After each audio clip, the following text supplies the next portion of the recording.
Boa noite, pessoal. Tudo bem? Estamos mais uma vez ao vivo aí. Hoje o bate-papo vai ser com o Nick, do Novas Árvores por Aí. Bom, para quem não me conhece, meu nome é Adriano. Eu sou biólogo da Fábrica de Árvores e gestor ambiental também. Faço a parte comercial também. Boa noite aí, pessoal, para quem está entrando. Vamos aguardar o Nick entrar. Já já a gente já começa o nosso bate-papo. Deixa eu só...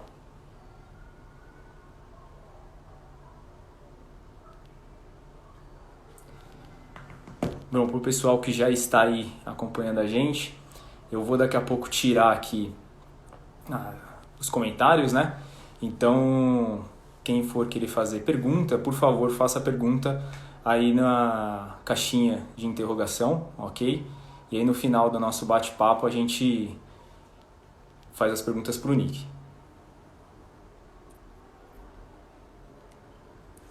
Vamos aguardar ele entrar. Pessoal, quem não segue a gente aí, gostaria de pedir que vocês começassem a seguir a gente no Instagram. Nós temos uma página no Facebook também. E no YouTube agora nós criamos o canal. Eu estou colocando também essas lives que a gente está fazendo.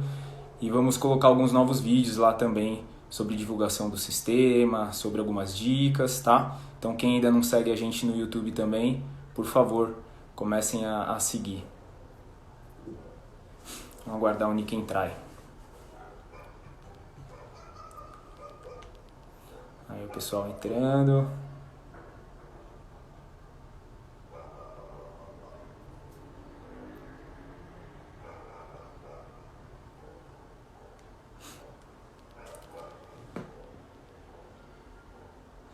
Aí, João.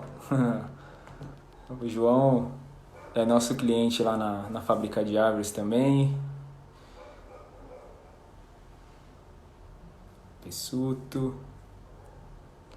Aí, ó, o pessoal falando que é inscrito. O André Lucena, jornalista, falando que é inscrito no YouTube já.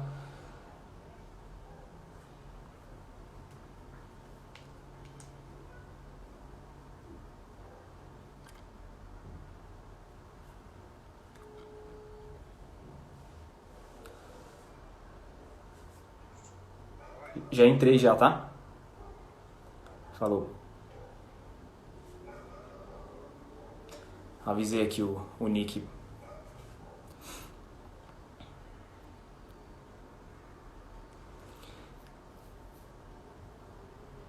Fazendo bastante pergunta aí. Deixa eu dar uma olhada aqui. A gente tem os vídeos no YouTube também. É um vídeo bem legal sobre a apresentação do viveiro, né? E também uma animação feita sobre o... Olha, o Nick já entrou, vamos lá. Uma animação falando do sistema Rootmaker. Como que funciona o sistema. Para quem nunca viu, entra lá no nosso canal do YouTube e procura.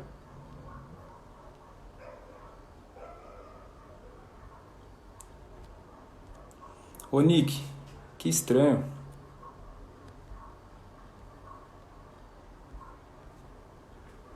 Não tô conseguindo te chamar, Nick.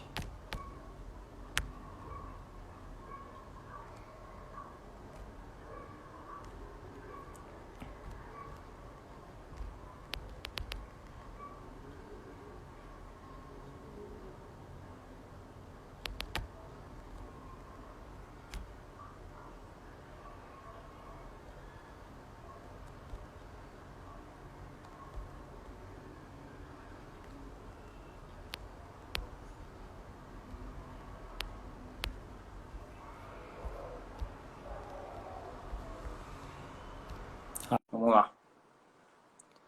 Já chamei o Nick, pessoal. Vamos aguardar ele entrar aí. Entrou no celular. Não sei, eu tava clicando no seu, não tava indo. Não sei por quê. No computador acho que não foi. Ah, legal. Então, Bom, peraí, Nick, boa noite. eu vou pedir um segundo que eu vou pegar o fone do celular. Peraí. Sem problemas. Ao vivo é assim.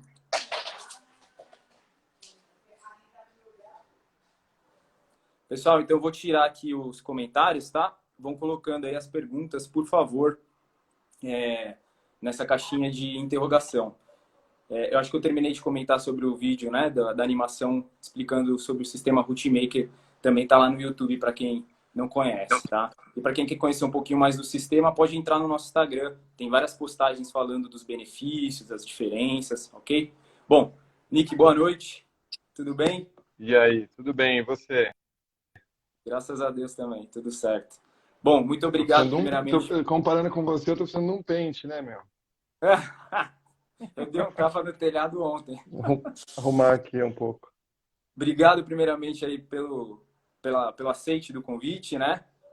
Para quem não sabe, pessoal, o Nick vai se apresentar aí, mas o Nick é um dos nossos principais clientes lá do Viveiro também. É uma pessoa que levanta muito a bandeira das plantas nativas, né? De um trabalho bonito que ele faz aí de plantio nas ruas. Bom, ele vai contar um pouco para a gente aí. Então, Nick, acho que primeiramente você já podia se apresentar. Quem é você? Qual a sua formação? O que você faz? E a história um pouco da sua empresa hoje, tá bom? Beleza. Então, eu sou o Nick Sabei, do Novas Árvores por aí. O Novas Árvores surgiu como um movimento para deixar a cidade mais verde, né? Com um plantio de árvores nativas na cidade. Então, a gente começou, a minha formação é em administração de empresas. Da administração, eu fui para publicidade, fiquei mais de 10 anos na publicidade, mas sempre com essa paixão, com essa vontade de fazer alguma coisa pelo verde, né? Fazer alguma coisa pela cidade. Me incomodava muito e eu fazia, né, no paralelo, como uma forma de, enfim, produzia minhas mudas e plantava pela cidade. Até que eu comecei a promover os plantios coletivos e começou a tomar corpo e eu consegui, então, migrar, né, para a gestão aí do projeto. Então, hoje eu toco só o projeto Novas Árvores por aí, que tem várias frentes, né? Acho que a gente vai falar um pouco hoje sobre a arborização urbana, jardins de chuva, paisagismo, assim por diante. E aí acho que é interessante dizer que é uma luta grande, porque tem essa bandeira muito forte, né, de resgate da vegetação nativa, né, resgate das árvores nativas, né, das espécies que são muito raras até dentro da malha urbana, praticamente desconhecidas até, né? Isso é verdade, tem muita coisa, a gente vê isso lá, eu vejo muito no Viveiro pela essa questão. Às vezes os clientes vêm procurando sempre aquele padrão de coisas, ainda tem procura ainda de ligustrum, da própria, da boliviana, nossa, deu branco agora, Tipo Ana. tipo Ana, tipo, então o pessoal ainda, assim, falta um pouco de conhecimento nesse sentido e eu vejo muito essa ideia de vocês como um grande dispersor de ideias novas e de informações. Sementes. Justamente, dispersor de sementes, não deixa de ser, concordo plenamente. Exatamente. Acho que a gente tem isso em nós, né, no nosso ser. A gente sabe do que a gente vê, das coisas que a gente convive. Então, se você tem à sua volta árvores estrangeiras, árvores de todos os cantos, você acaba tendo elas como referência, né? Então, realmente, a gente lutar pelas nossas nativas, né? Apresentar as plantas da Mata Atlântica, a embaúba e a suetacavalo, aí vai, né? As diversas Não, árvores incríveis, né? sem contar as frutíferas, né? Que poucas pessoas conhecem, grumichama, gabiroba, uvaia, cambuci, né? Que são plantas que vocês utilizam, você utiliza bastante quando faz projetos também, né? Você, o Cardim e outras pessoas mais que já estão começando a trazer esse resgate um pouco da Mata Atlântica, né? Exato, quando você fala de resgate, você acaba esbarrando em vários temas, né? Então, quando você fala de frutíferas, justamente, você fala de alimentação, você fala dos pássaros que também comem dessas frutíferas, você Sim. fala de frutas que pessoas nunca ouviram falar, né? Então, hoje a grumichama é um pouco mais conhecida, mas há pouquíssimo tempo atrás ninguém sabia o que era uma grumichama, né? E é uma E aí delícia, né? você tem várias outras, né? Gabiroba, Cereja do Rio Grande. cereja, diversas frutas que muita gente nunca experimentou. Então, é Justamente. essencial, né, que a gente apresente também essas frutas para as pessoas. Concordo plenamente. Bom, legal, você falou um pouquinho de você. O Novas Árvores surgiu justamente através dos plantios voluntários ou foi um vínculo que você no começo teve com o Cardim, alguma coisa do tipo? O Novas Árvores foi assim, eu então estava na publicidade e literalmente produzia mudas, né? Então eu passava pela cidade, pegava a semente, fazia as mudas na varanda e plantava pela cidade. Então, lá por volta de 2012, eu criei a página, né, uma página no Facebook, e comecei a postar esses plantios, na época de Legal. forma muito tímida, né?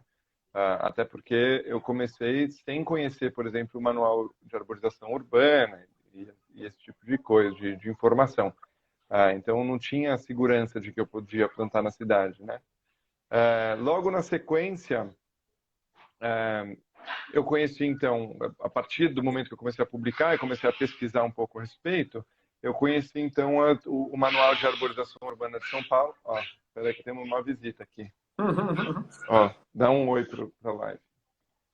E aí, tudo bem? Não. Corre lá, corre lá. Faz parte, é isso aí. Bem-vindos à minha casa, bem-vindos à Mas minha é casa. assim, filho é muito bom. Então, aí eu comecei a postar, a conhecer pessoas que plantavam, a trocar muita informação com muita gente, e aí eu mergulhei nesse universo, né? Então, uma informação super importante é justamente o manual de arborização. Até falar para o pessoal, qualquer pessoa pode baixar o manual de arborização na internet, só digitar no Google, manual de arborização urbana do estado de São Paulo, né? Da cidade de São Paulo, aparece lá. É gratuito, né? Exatamente, você baixa o PDF, acho que a última versão do manual é de 2015 ou 2005, alguma coisa assim. Então, e lá tem assim, quais as árvores são adequadas para calçada, qual que é o padrão de calçada que pode receber plantio, tem que ter 1,90 m para deixar 1,20 m de passagem.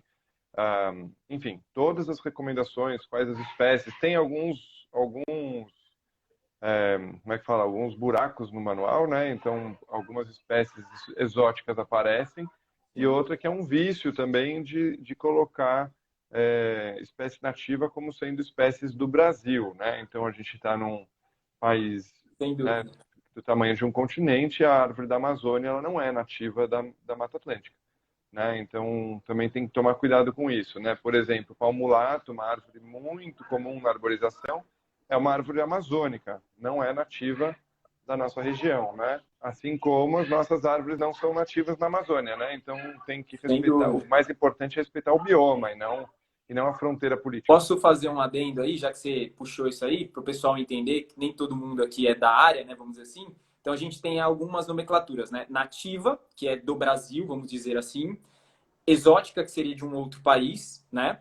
E tem as plantas endêmicas, que seriam, vamos supor, existem algumas plantas que são endêmicas da Mata Atlântica ou endêmicas do estado de São Paulo, ou seja, só acontecem nesse estado, que é o caso que você está falando, o pau-mulato, o pau-formiga, né? São plantas de outros estados e que não acontecem nesta Mata Atlântica aqui, ou plantas, como você mesmo disse, da Amazônia ou do Cerrado, que não acontecem aqui. E, infelizmente, acontece isso também. Ainda eu acho que, vamos dizer assim, é menos pior do que colocar, né, plantas de outros países. Assim, é menos pior do que colocar uma planta japonesa, né?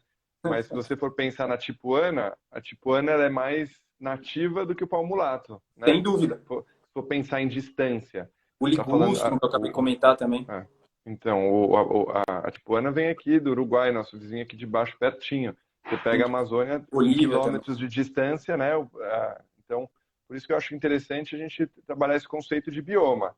Né? Então, um outro exemplo disso aí que você está falando é o jacarandá mimoso. Poucas pessoas sabem que ele é da Argentina, né? Exato. E aí o pessoal trouxe para fazer plantio. A gente tem um jacarandá caroba, né? Que é muito parecido, que é o jacarandá cuspidifolia, que é o nome científico dele, que é muito igual ao mimoso e poucas pessoas sabem.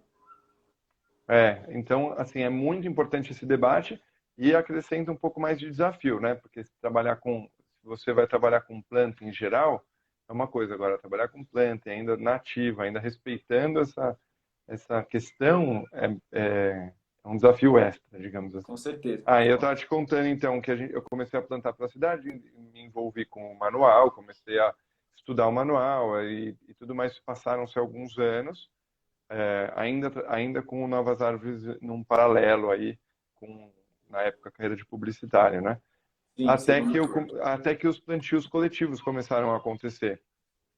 Então, a gente começou a promover plantios em áreas maiores e com assim, um volume maior de pessoas e de mudas.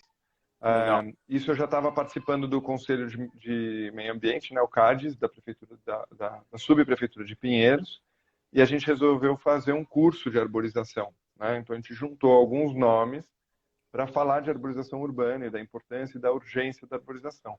E aí foi aí que a gente convidou o Cardim para participar como um dos palestrantes, e a gente fez a primeira florestinha junto. Que 10. Então isso foi em 2016. Foi aí o início da amizade. Foi no início, exato, os amigos do Dedo Verde aí foram se encontrando. As árvores são ótimas em fazer isso, em apresentar pessoas. Com certeza. Aí, ó, nós dois somos um exemplo disso, né? Exato. E foi Cara, nesse primeiro plantio, inclusive, que a gente usou as mudas da fábrica. pô, que legal. Não sabia, isso eu não sabia. Então, foi nesse primeiro plantio que a gente queria variedade, então a gente foi pesquisando diversos viveiros. Na verdade, a gente usou 3 viveiros, Sim, mas assim, com 90% de mudas da fábrica. E foi legal. um super diferencial, né? Assim, quando você conhece a muda da fábrica, você não precisa mais produzir na No varanda. final eu vou te fazer uma perguntinha a respeito disso, mas é legal você ter falado, porque muitas pessoas não sabem da questão da questão de variedade realmente, né? Hoje a gente tem em torno de mais de 350 espécies lá, e de 15% são exóticas, né? E o restante aí, vamos dizer, é praticamente tudo nativo, tá? Porque querendo ou não, ainda tem algumas plantas exóticas que são utilizadas, então a gente acaba produzindo, né? Bom, Aham. vamos dar continuidade, o papo está muito legal. Só para o pessoal não esquecer, perguntas, pessoal, na caixinha de interrogação aí, tá? Depois a gente vai fazer as perguntas para o Nick. Bom, uma outra pergunta, Nick, quais que são as dicas que você pode dar aí para as pessoas que querem aprender a plantar na rua, né? Pode falar um pouco de adubação, de plantio, de berço ou cova. Acho que dá uma pincelada aí para que as pessoas tenham uma ideia. Eu acho que a questão principal, assim, muita gente quer plantar na rua, né? E fica inseguro porque acha que não pode. Só que isso é um mito. A gente pode sim plantar na rua. Então, a gente já falou do manual de arborização. Acho que esse é o principal caminho. É você baixar o manual e começar a estudar e entender os diferentes cenários. Então, por exemplo, plantar na calçada, em termos de possibilidade de autorização, é muito mais possível do que em praças e parques, assim por diante. Porque Sem dúvida. geralmente praças e parques, eles já têm algum tipo de paisagismo, algum tipo de uso, né, para aquele espaço. Fica mais Então, restrito.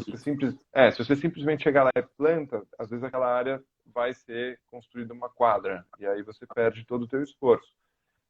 Enquanto nas calçadas tem um espaço que é reservado, entre aspas, para as árvores, né, que infelizmente é o mesmo espaço reservado muitas vezes para o lado dos fios, né, das calçadas, Sim, então eles chamam de faixa de serviço, mas é um lugar que você pode plantar. A única coisa é que você precisa ter a concordância do dono do imóvel, né? Então, se você não tá. está plantando na Legal, isso frente é da muito sua bom. casa,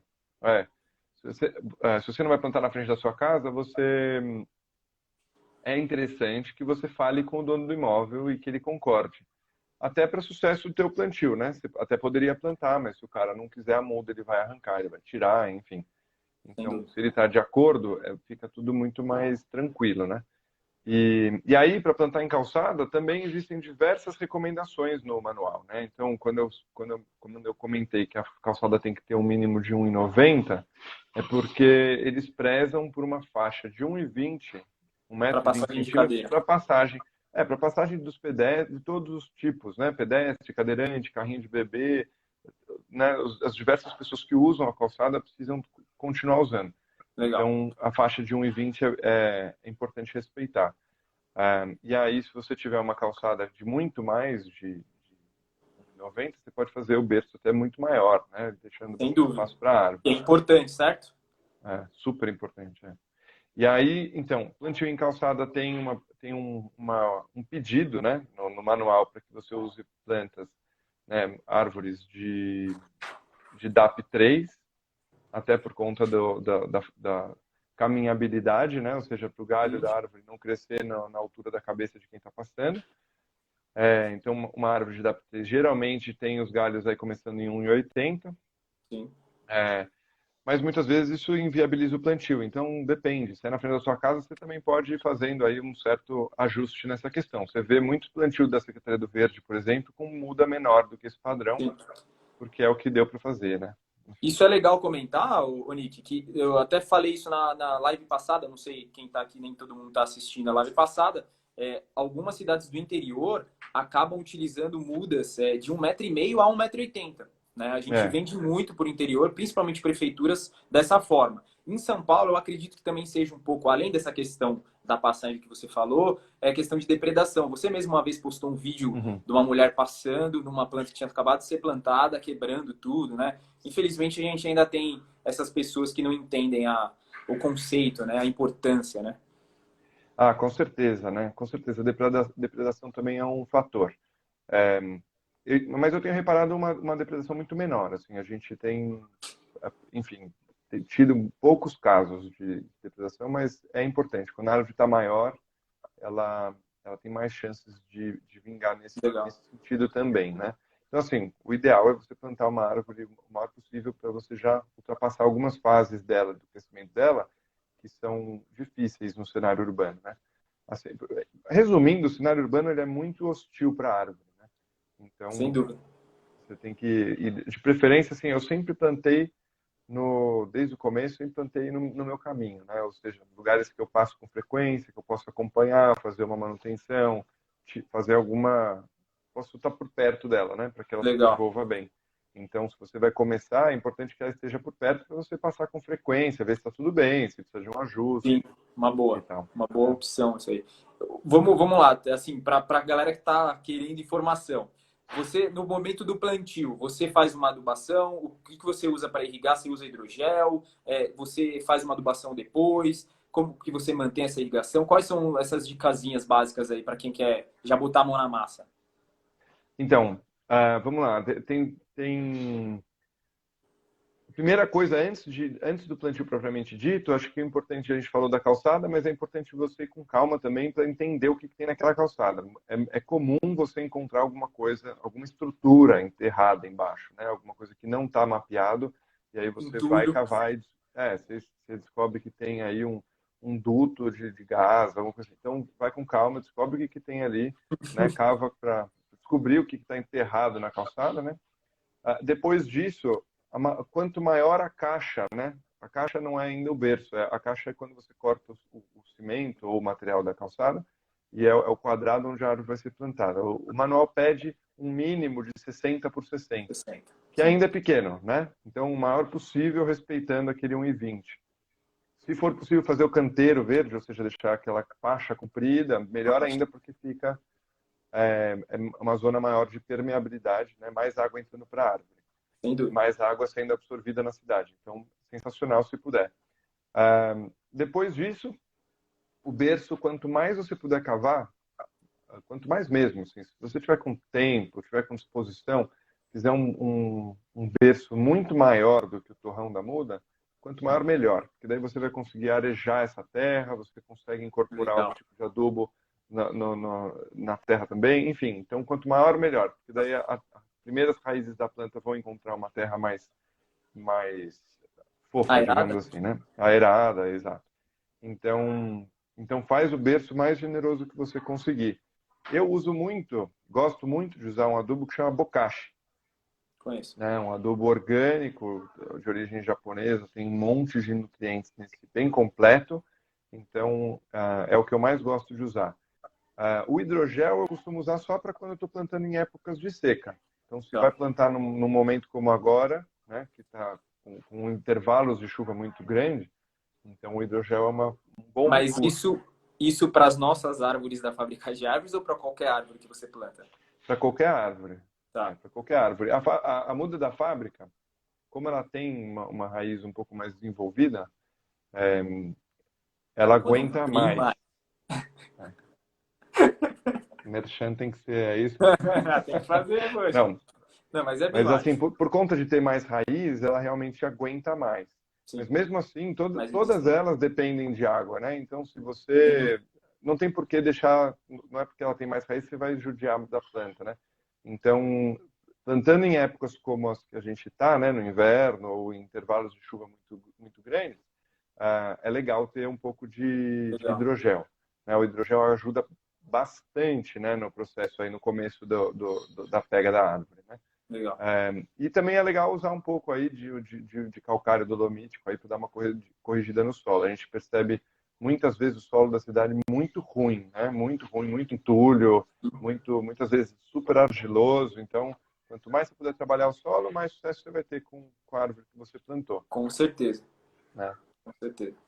E E para aí depois, só finalizando, acho que depois de plantado, depois de adubado, é muito legal você cobrir a terra, né? Cobrir então com alguma matéria seca. Pode ser folha, pode ser serragem, pode ser triturado de poda, alguma coisa assim, porque isso ajuda a cobrir, a terra não fica exposta ao sol, não queima o nutriente, enfim, é uma forma de você recriar um pouco do ambiente da floresta, que é a serrapilheira, né? Então, manter a é umidade legal dela você... também, né? Exato,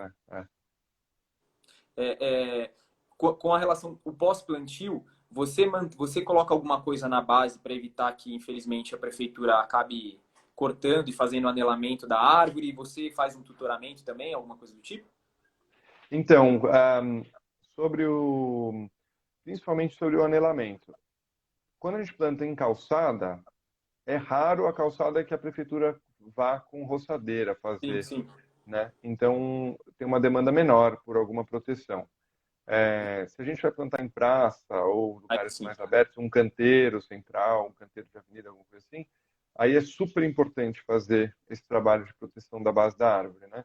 O que eu Legal. mais gosto de fazer é plantar alguma coisa embaixo. Então faz uma coroa bem bonita embaixo e enche de planta embaixo, principalmente as nativas, claro, né? Então, lantana, íris, flor do guarujá, essas plantas que criam embaixo vai ficar tipo um Algo que canteiro não e aí seja gramínea, né? exato, algo que não seja gramínea. Porque daí o cara, quando for fazer a poda do jardim, a poda não, né? O corte de grama, vai entrar com a roçadeira, ele vai ver aquela planta e ele para antes da árvore. Legal. Já vi Boa dica. acontecer do cara ignorar, mesmo a planta florida, ignorar e anelar E mesmo assim. Mas a incidência é perfeito. muito menor, né? Ah, tem a Secretaria do Verde começou a usar uma coisa que a gente falava há muito tempo, que é uma técnica gringa, de colocar um cano de PVC cortado na Sim. horizontal, né? Em volta da árvore, fica Uma como garrafa PET também daria. uma garrafa PET, assim, ela é um quebra-galho, mas ela é muito mais frágil. Então, muitas Tá. vezes a poçadeira ainda consegue Ainda ultrapassar a funciona. garrafa, Legal. né? Então, se você não tem o cano, a garrafa serve como ajuda, né? Uma opção. Mas é melhor que nada, isso, mas o cano ajuda bastante. Mesmo o Legal. cano, eu tenho visto na cidade que muitas vezes, por voltar várias vezes, a roçadeira bater várias vezes, ele vai quebrando também e muitas vezes expõe de novo o colo da árvore e acaba machucando, né? Que é um absurdo, né? Imagina, né, a gente Falta de planta, a treinamento. prefeitura planta e a própria prefeitura mata. É. Então, é muito importante fazer isso para você não passar nervoso vendo a sua árvore ser anelada aos E poucos, para né? quem não sabe, o anelamento, cientificamente falando, né, ele mata porque a planta ela puxa, né, os nutrientes do solo, a seiva, né, a seiva elaborada, perdão, seiva bruta, puxa pelo meio da planta e quando ela faz a fotossíntese nas folhas, ela desce a seiva elaborada pela lateral, né, próximo ao câmbio, que é bem próximo à casca. Então, se a gente anela a árvore, o que acontece? Os nutrientes não chegam até a raiz, não faz o ciclo completo e a planta morre. É. Algumas espécies são super sensíveis a esse processo, né? Por exemplo, a araucária. A araucária anelou, morreu. Sim. Pode estar verdinha, pode ter certeza que em pouco tempo ela vai morrer. Eu tive algumas espécies que conseguiram, né? Sei lá, uma figueira, ela joga uma raiz pelo tronco, a bicha é Figueira esperta, ela dá um jeito. Mas forte. assim, não tem porquê, né? Você vai plantar, já programa para fazer uma proteção nessa base da árvore, né? No Sim, colo sim. da árvore para não Não é uma rolar o anelamento. coisa que é tão cara assim, né? Não vai É, gastar e fortuna de dinheiro para fazer isso. e Bom, super relevante, né? eu acho que vamos partir para frente porque o papo tá legal e se a gente ficar aqui já deu já meia Acaba. hora já. Eu acho que uma outra coisa legal de perguntar, que eu ia te perguntar, é a respeito dos jardins de chuva, que hoje você está Uhum. desenvolvendo esse trabalho muito legal, né? Então, eu queria que você explicasse um pouco qual é o conceito do jardim e como que funciona mais ou menos uma produção de um jardim, para a gente conhecer. Tá, então, o jardim de chuva, resumindo de forma bem grosseira, ele é uma mudança de paradigma, uma mudança de padrão. Então, os nossos jardins, geralmente, eles são projetados ah, como um morrote, digamos assim, né? Então, Sim. principalmente os jardins urbanos, os canteiros centrais de avenida, geralmente tem um murinho e o jardim, né? Dica. Vamos ver se ele volta aí. Geralmente é um morrote, né? Tá, Ou uma muretinha, ou o próprio desenho do relevo do jardim é em forma de morrote. O jardim de chuva ele é o contrário, é uma bacia, ele é para baixo, né? Então, por que isso? Porque daí você acumula ou você traz a água, você colhe a água dentro do jardim. Então, toda a água que cai nele fica nele, ou tá, grande parte dessa água. Aí você começa, com essa lógica, que você começa a estudar toda a estrutura urbana, para ver como tá. que você consegue direcionar a água para dentro do jardim. Então, se você vai projetar um jardim que já é rebaixado, Ô, Nick, já só um tem algo. momentinho. A sua visão aqui para mim travou. Pessoal, ele tá funcionando normal para vocês aí? Para mim você ficou paralisado. Sua voz está saindo normal, mas paralisou. Deixa eu ver se alguém me manda uma mensagem aqui só para mim saber, porque tá normal, beleza. Então, bora. Tá normal? Então, beleza. Desculpa, pode continuar aí. Perdão. É, então, aí você começa a estudar as estruturas da cidade para ver como que você direciona e como que você capta o máximo de água Então, travou possível. de novo Mas só para você ou para todo mundo, será? Então, agora tá, o pessoal tá vendo? O pessoal tá falando que travou também. Você consegue, não sei se você tá como que fala? Se você tá na internet Peraí. Wi-Fi, você consegue botar no 3G, alguma coisa assim? Pra gente ver se volta? Porque você ficou parado aqui pra mim. Mudei, vamos ver se melhora. Vamos ver aqui. Tá pensando. Voltou? Tá pensando? O pessoal tá falando aqui que tá travada a sua imagem ainda. Vamos ver. Pô, que pena. Ó, Posso fazer o seguinte? Vou te tirar. Deixa eu ver. tá, Vou te tirar Felipe, rapidinho e já te coloco de novo. Não sai, tá bom, beleza. tá?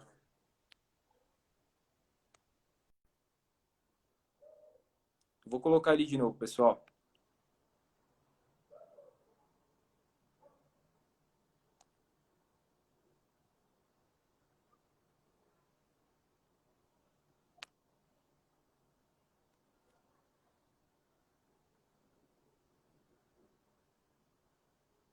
Mas não tá aparecendo.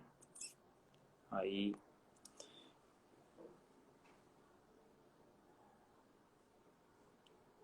Vamos ver, acho que ele vai entrar de novo. Acho que a gente. Aí, Nick, Aí, melhorou. beleza? Show. Desculpa, cara. Vamos lá, volta Ah, lá. imagina, vamos aí. Então, jardins de chuva, então. Então, assim, a ideia é você sempre pensar em colher a água ou acolher a água num jardim que seja projetado em forma de bacia, né? Legal. Jardim para baixo, digamos assim. Então, a partir dessa lógica, você começa a observar o caminho da água. Se você vai fazer, o jardim de chuva ele pode ser aplicado em cenários muito diversos, né? Você pode ter um gramado plano e aí você fala, pô, eu quero colher água aqui nesse gramado e aí criar algum tipo de relevo que acolha a água, né? Sim. Pode ser no jardim de uma casa, enfim. É, e, e nos, mas ele é muito importante na cidade, né? Porque ele age como ele é bom para a árvore, para a vegetação, mas ele é muito bom como uma medida anti-enchente. Então, se você observar o caminho da água e nesse caminho você criar zonas de infiltração através dos jardins de chuva, você tem aí uma possibilidade de infiltrar mais água no solo e menos água para os lugares onde rolam os alagamentos, né? As partes mais baixas da Sensacional. cidade. Né? Então, assim, estou tentando resumir. Então, digamos, numa calçada, né? Hoje a gente vê a sarjeta e a árvore em cima da calçada, né? Alguns centímetros, uns 10 centímetros acima da sarjeta. Então, muitas vezes, uma chuva fraca, por exemplo, mas ela não tem acesso a árvore, por alguns centímetros. Então, se você tivesse uma guia rebaixada, pouco rebaixada, A água já né, escoaria você para lá. consegue que a água entre até onde está a árvore, né? E aí todo mundo é beneficiado, tanto a cidade que tem menos água escorrendo pela sarjeta, como a árvore que recebe Show. dessa irrigação é, das águas de chuva, né? Então, e aí são vários modelos. A gente fez, por exemplo, no Largo da Batata, um canteiro, que daí não é um canteiro de calçada, né? Um É canteiro aquele muito que você fez maior. perto do Batman lá, do Não, Beco do Batman? o Largo da Batata, perto da Não, igreja do. esquece. Mas você fez um lá também na região do Beco do Batman lá, não fez? Fiz também. Lá também. Lá tem um bem legal. Lá é um bem polêmico, porque a gente fez quase que no fim, assim, já está perto da região baixa, né? Então, ele capta a água, mas a água já vem com muito volume, né? Então, o que a gente mostra com aquele jardim é que a soma de jardins é que vai ajudar contra a enchente. Não é que Sem um dúvida. jardim, no fim do caminho, vai resolver o problema, né? Então, esse é o caso. Ele já está na parte mais baixa da cidade, né? Na parte mais baixa do bairro. Que é o Mas no... que, só fazendo um adendo, desculpa, que acho que é a Uhum, ideia das florestas de bolso, né? Que vocês uhum, fazem dos plantios. Porque quanto mais árvores tivermos, maior vai ser a quantidade, a diminuição de temperatura e etc. Não adianta nada a gente ter duas, três pontinhos até grandes, mas e o restante da cidade, né? A Zona Leste é uma que sofre muito com isso, certo? exato. É isso mesmo. Então, e aí, por exemplo, lá nesse outro que eu estava te falando do Largo da Batata, a gente fez, então, é como se fosse uma praça, né? Então, na Sim, praça a gente conseguiu fazer uma parte bem grande de captação, o relevo dela bem, ah, ele comporta uma quantidade de água bem significativa, e a legal. gente então criou, atravessando a calçada para chegar até essa praça, a gente criou umas zonas de captação. São tubos mesmo, né, de PVC, que captam a água da sarjeta e do asfalto, de cerca de 900 metros quadrados, e direcionam para dentro do jardim, né? Que legal. Então, assim, dá para ser muito criativo nas formas de captar água. E aí uma pergunta que provavelmente vai chegar e que todo mundo faz é sobre a dengue, né? Como é que você faz para não ter problema com dengue?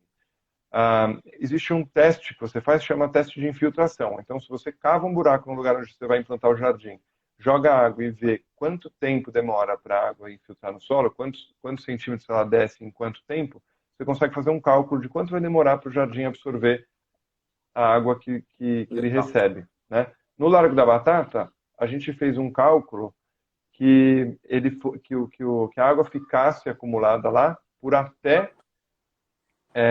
7 horas. Não, Tranquilo. desculpa, por até um dia, né? Porque assim, o ciclo do mosquito é de 7 dias. Sim. Então, se ele ficar um dia alagado, não tem problema, porque ele vai É o secar e o completo ciclo ciclo. precisaria de 7. Então é assim, a gente calculou para um dia para ter bastante folga, né? Não ter nenhum problema. Porém, nos dias de mais chuva, assim, os dias que a gente teve mais captação, que ele ficou mais cheio, o máximo que ele ficou alagado foi 4 horas. Então, assim, a gente tem uma margem tranquila, a gente nunca vai ter problema com dengue, né, ou com acúmulo de água nesse cenário. Esse do Lago da Batata que você está dizendo é aquele que tem onde você postou algumas semanas atrás no seu Instagram o tamanho das árvores, a passagem, foi esse E mesmo? não Ou em três exatamente, faixas? a gente fez duas intervenções, uma que é a floresta de bolso que eu postei, e do Tá. outro lado da rua tem um segundo plantio que já tem mais um formato de praça, que a gente chama de Bosque das Araucárias, né? Ou Ah, Largo tá. das Araucárias. Por que que eu tô te Então, perguntando? Só hum, para saber, porque assim, tem árvores em volta, certo? Pessoal, acho que nem todo tem, mundo conhece. Então, tem. querendo ou não, também você está fazendo, além do jardim, porque você utiliza nesse jardim de chuva, você utiliza algumas plantas aquáticas também, certo? Que vão bem em locais alagadiços. Mas ali, nesse caso, você ainda tem as árvores que estão absorvendo essa água também, certo? Então, só umas pequenas correções, né? O jardim de chuva ele pode beneficiar muito as árvores, né? Porque você direciona mais, ela consegue ter mais água à disposição dela, ela recebe mais água durante as chuvas ou Sim. enfim. Não necessariamente a gente usa plantas aquáticas, porque não é todo jardim que recebe a quantidade de água, para garantir a vida de uma planta aquática. Então, por exemplo, nesse da batata, ele recebe essa água toda na época de chuvas, porém, na época de seca ele fica seco, né? Então, a planta morreria com falta dessa irrigação. Já temos um outro exemplo, que fica na Rua Fiandeiras, que a água que alimenta o jardim não é água de chuva, é água de chuva também, né? Então, a gente tem uns prédios que drenam a água de subsolo. Então, o prédio cavou lá para fazer a garagem, chegou no lençol freático, aquela água acumula no reservatório, de tempos em tempos ele esvazia isso na rua, né? Quando não tem galeria, a água escorre pela sarjeta. Então, os jardins de chuva que a gente fez na sarjeta captam essa água do dreno do subsolo dos prédios. Então, mesmo no inverno, esses jardins recebem muita água a cada 8 horas. Então, nesse caso, a gente usou planta aquática porque ela recebe água suficiente para ficar viva aí o ano inteiro. Legal, legal. Bom, bem explicado. Legal. Eu acho que é isso aí. Pelo menos você deu uma boa ideia de como que funciona. Não sei se um dia você vai fazer alguma publicação específica disso. Pessoal, quem não segue ainda o Nick, entra lá no Instagram, Novas Árvores por Aí, tá? E vamos mandando pergunta aí. Já tem 16 perguntas, Nick. Qual que você acha que é o principal papel desses plantios que vocês fazem, né? Voluntários e o verdejando que acabou de acontecer agora aí, né? O que você acha que é mais importante? Nossa, eu acho que são vários pontos, né? Acho que assim, primeiro que a gente está num cenário de meio ambiente catastrófico, né? Então, a gente tem, infelizmente, e assim, para todos os lados, né? A gente está falando de aquecimento global, a gente está falando de poluição, a gente está falando de esgotamento dos recursos, a gente está falando de desmatamento. São vários os... Negação da ciência. Exato. Enfim, vamos fingir que... Vamos falar de coisa boa. Vamos focar nas plantas. Então, se você... Nos plantios, você mostra para as pessoas... Não só, assim, são diversos pontos. Primeiro, você mostra que as pessoas podem ter um papel ativo na arborização urbana. Ou seja, podem deixar a cidade mais verde, podem olhar para o verde urbano de forma que ela participa. Ela não é só uma observadora. Não é que ela passa por uma árvore e fala, nossa, essa árvore é linda, esse pé é lindo quando ele floresce. Ela pode falar, este pé que eu plantei vai florescer, né, na época X. Então, assim, isso é muito importante para que as pessoas também tenham um olhar de preservação para o verde urbano, né? Então, quando você vê as podas radicais, drásticas, criminosas que acontecem, quanto mais gente estiver envolvida com isso, mais pressão a gente consegue fazer para garantir que a nossa cidade se mantenha verde, né? Isso aí que você falou, ó, eu tô acompanhando aqui o meu bairro e, cara, nessa pandemia agora, eu vi umas podas que a prefeitura fez que eu fiquei, assim, horrorizado. É muito triste, é o que você falou. Eu acho que as pessoas tendo esse vínculo com a planta, como você está dizendo, elas acabam cuidando mais, né? Com certeza. Exatamente. Então, imagina, se foi você que plantou aquela árvore, o cara quer passar a motosserra nela, você não vai deixar de jeito nenhum, né? Você fala, não, escuta, peraí.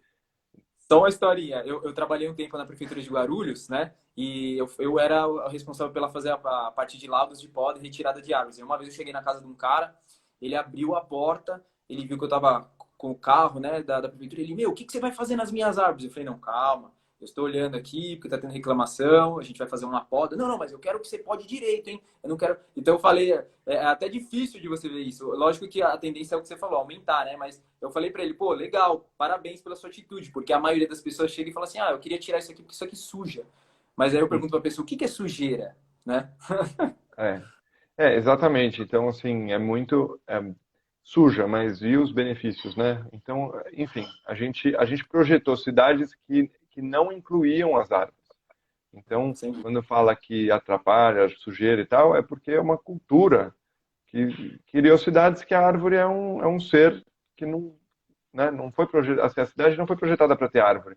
Então você põe uma árvore embaixo de fiação e depois fala, vai ter problema na fiação. Porque os dois foram projetados para estar no mesmo espaço. Então é muito difícil. Então, voltando aos plantios e a importância, o muito relevante é justamente essa disseminação, conhecimento das nossas espécies. Então, quando o cara planta uma árvore que nunca ouviu falar, ele fala, nossa, mas eu nunca ouvi falar de um araribá, né? Nunca ouvi falar, não sabia que essa árvore existia. Então, você abriu um mundo de espécies, de possibilidades de pesquisa e diversão e paixão, né, por árvores nativas que ele pode passar a conhecer. Então, tem todo esse conhecimento. E o que você conhece, você cuida, você preserva, né? A segunda coisa, eu acho que é uma questão social mesmo, de você unir pessoas que pensam parecido, que querem preservar, que querem podem ter diferenças em diversos campos, torcer para times diferentes, mas querem uma cidade mais verde, né? Então essas pessoas se juntam para fazer essa ação. E aí, assim, poxa, eu posso listar diversos, né? Para as crianças é incrível, porque você cria uma questão de cidadania, de cuidado com o bem público, de cuidado com as cidades diferente, né? Então, de novo, a criança passa e fala, papai, estou vendo a árvore que eu plantei, ou me leva lá porque eu quero regar a árvore que eu plantei. Então, assim, são diversas questões que são trabalhadas Tem através até um vínculo emocional, né? é, não, totalmente emocional, né? Você bate no peito e fala, essa árvore foi eu que plantei, né? Olha o tamanho que ela tá. E outra questão que é super, super relevante, super importante, é que é uma forma de você pressionar, né, ao poder público para que leve mais a sério a arborização, a forma de trato com as árvores urbanas. E aí a gente volta para a poda, mas outras várias questões, né? Desde mais Perfeito. plantio, árvores mais relevantes, mais variedade, tudo isso passam a ser bandeiras que você pode começar a cobrar da gestão, né, da gestão pública aí. Eu penso muito nisso. Eu acho que até igual você usa, eu acho que as pessoas têm que começar a usar mais plantas frutíferas nas ruas, né? Principalmente em lugares que não estiverem perto de fiação para não ter risco, né? Mas para que, pense, você tá passando aqui na sua rua, você pode pegar uma grumichama, você pode pegar um cambuci, você pode pegar, sei lá, uma acerola, qualquer coisa, né? Uhum. E as pessoas, como você mesmo disse, não conhecem muitas das espécies que a gente tem, que são maravilhosas, saborosas, né? Eu acho Ah, isso bem legal. não, com certeza. A gente fez um último plantio antes da pandemia no Museu da Casa Brasileira, onde justamente a gente usou diversas árvores frutíferas, colocamos plaquinha e tal, para justamente apresentar e para as pessoas terem como degustar, né? O dia que ela visita lá, imagina, experimentar uma gabiroba, comer uma cabeludinha do pé, é Sem dúvida. puro luxo. Justamente, É. é um pouco da inversão, né? Se você parar para pensar, né? A gente tá, eu acho legal o slogan, né? Que algumas pessoas estão usando. Estamos trazendo de volta, né? Vocês usam, né? Você, o Cardinho, estamos trazendo de volta a Mata Atlântica, né? Porque realmente poucas pessoas conhecem. A gente que estuda, que vai um pouco mais atrás, tal, tem esse conhecimento, mas as pessoas que não têm muito conhecimento nessa área realmente ficam assim, né? Falar isso aí da onde? É do Japão, né? Não, é É, nossa. exatamente, exatamente. Então é super, super relevante, super relevante. E as frutíferas são, assim, ainda mais quando você planta e você vê ela frutificar, nossa, dá muito orgulho, né? Muito bacana. Nick, no final agora, eu quero só rapidamente que você me fale um pouco da diferença que você encontra nos plantios das nossas mudas para as mudas do sistema tradicional, né? E aí a gente já entra nas perguntas, porque a gente tem 10 minutos, tá? Tá. Ó, a diferença ela é radical, né? Então, eu contei que eu comecei a produzir muda em casa, depois comecei a fazer plantios, meio que no paralelo eu comprava algumas mudas de outros fornecedores, e fazia muito plantio em parceria com a prefeitura. As mudas da prefeitura, por exemplo, são as piores mudas que eu já vi, que eu já, né? É impressionante, elas são ruins em vários sentidos, né? Então a gente já plantou. Você pega aquela árvore de DAP que tem quase 3 metros de altura e simplesmente não tem raiz, né? O Não tem famoso raiz, porque paniteiro. ela foi sangrada, né? O sangrado é assim, cortaram a raiz dela no pote, né? A raiz já tinha saído do pote, já estava se alimentando do chão, né? Que a gente fala, estava mamando na terra, e aí eles Isso mesmo. cortam raízes assim com 3, 4 centímetros e simplesmente acham que aquela muda pode ser comercializada e plantada, e é pura perda de tempo, porque você planta e espera morrer, né? Para quem não sabe, a foto que eu publiquei no Instagram com uma bitola desse tamanho de raiz, diâmetro bem grande, maior que o diâmetro numa comparação de uma das raízes nossas, foi o Nick que me mandou, justamente isso aí que você está comentando, né? É. Esse plantio, inclusive, a gente recebeu as mudas no dia do plantio, né? Era uma parceria com a prefeitura. Então, imagina como você não fica frustrado quando você planta uma árvore que você tem, assim, certeza que ela não vai dar certo. Então, você gastou tempo, você gastou esforço, você gastou, enfim, diversas questões, né, envolvidas para plantar uma coisa que você sabe que não vai dar certo. Então, eu faço questão de plantar algo que, né, uma muda, uma árvore que esteja em boas condições. E aí a gente tem um vício no mercado de olhar para as folhas da árvore, de olhar para a copa, de olhar para os galhos e não olhar para as raízes. E aí que está o grande diferencial. As raízes da planta é por onde, né, é por onde ela se alimenta, é por onde ela puxa água e tal. Então, quanto mais boca ela tiver, quanto melhor ela se alimentar, mais ela produz copa, mais ela produz folha e tal. Então, essa é a simples, mas total, que faz todo o diferencial, né, da árvore comum para a árvore da fábrica, né, com o sistema de enraizamento de É, vocês. só um adendo aí, para quem não entende muito disso, o que o Nick está querendo dizer é que, assim, quanto mais radicelas, raízes finas, né, que são próprias para absorção de nutriente a planta tiver, mais resistência ela vai ter. Quanto mais grossa for a raiz, provavelmente aí nesse caso aí, se for um torrão pequeno, ela vai ter poucas radicelas, né? Então é uma planta que vai sofrer muito, ela vai sofrer um estresse fisiológico grande. Se ela for cortada, piorou, porque ela vai ter o risco de entrada de patógenos como um nematóide, um cupim, etc, né? E aí ela vai focar, sei lá, você tem algum exemplo, Nick, para me dar aí de plantio que você fez há um ano e você plantou a nossa muda e outra muda e realmente mudou o tamanho, essas coisas? Eu teria que resgatar, mas eu faço poucos plantios que eu não uso as mudas de vocês, Que bom. porque não é porque assim é perder tempo, entendeu? Então, assim, a menos que seja de outro viveiro muito sério, alguns outros, ou alguma muda muito específica, e aí geralmente o porte é outro. Se eu vou pegar em outro fornecedor, eu tendo a pegar portes menores, porque daí eu sei que a raiz não está tão cortada, ou tão, enfim. Mas as de porte maior, as de DAP, né, esses plantios que a gente fez em parceria com a prefeitura, assim, ela passa literalmente anos parada, né? O que acontece é que ela tá nesse período ela fica desenvolvendo o sistema radicular dela para daí, depois de alguns anos, ela começa a soltar, a crescer galho, você vê que as folhas começam a ficar mais bonitas e tal. Então, assim, é muito frustrante, e é muito energia, muito tempo gasto com uma planta que, assim, enfim, né? Era melhor não estar plantando, era melhor fazer outra coisa, porque se não Legal. dá certo, não vale a pena, né?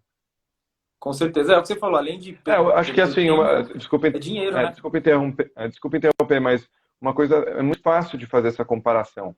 Se alguém tiver curioso, quiser ver mesmo, é fácil de encontrar na cidade esses paliteiros, essas árvores que foram plantadas pela prefeitura e morreram, né? Então pega uma árvore dessa morta que fica como, né, fica essas árvores tortas, mortas no meio da cidade, pega uma dessa, arranca essa árvore, desmonta o torrão, a morta, né? Não vai arrancar a árvore viva, mas pega a morta e arranca o torrão. Você vai ver que a árvore tem assim poucas raízes cortadas, né? É fácil de ver. E aí você entra nos seus posts aí do Instagram que mostra o sistema articular das árvores de vocês. Então é muito simples, fico muito à vontade de fazer de fazer esse comparativo, de contar das diferenças, porque é muito notória, né, a diferença do desenvolvimento da raiz de uma árvore para outra. Legal, legal. Rick, vamos para as perguntas? Cara, tá muito bom o Vamos lá. papo. Já tem muitas perguntas aqui. Ah, bom, estão te perguntando o que é DAP. Então, dá uma explicadinha aí. O que Opa, que é DAP? então, DAP é O pessoal do diâmetro. Pedra 90, Na... desculpa, que é o que fazem. é, O pessoal do Pedra 90 é um grupo que faz também plantio voluntário, pessoal, nas ruas. Procurem eles e sigam também. Vamos lá, Nick, desculpa. é, DAP é diâmetro na altura do peito. Então, a gente acaba falando sem explicar, é o vício, né, de linguagem. Então, é uma árvore que tem um tronco na altura do peito, eles estabelecem uma média de altura do peito em 1,60, 1,50. Então, a árvore nessa altura de tronco, ela está com um DAP, e aí pode ser diferentes DAPs, né? O que a prefeitura pede para a calçada é DAP 3, ou seja, 3 centímetros. mas ela pode ter DAP 3, 4, 5, 6, 7. Aí é uma nomenclatura que você pode aplicar para o tamanho da árvore que você estiver Sim. comprando. Né? Legal. Bom, tem uma outra bem legal aqui, ó. O pessoal da Plantadores de Água. Atualmente, quais são as principais fontes de captação de recursos dos seus projetos, Nick? Puxa, é bem variado. A gente tem alguns, através dos plantios coletivos, a gente tem alguns entusiastas, pessoas físicas que financiam alguns projetos de plantio.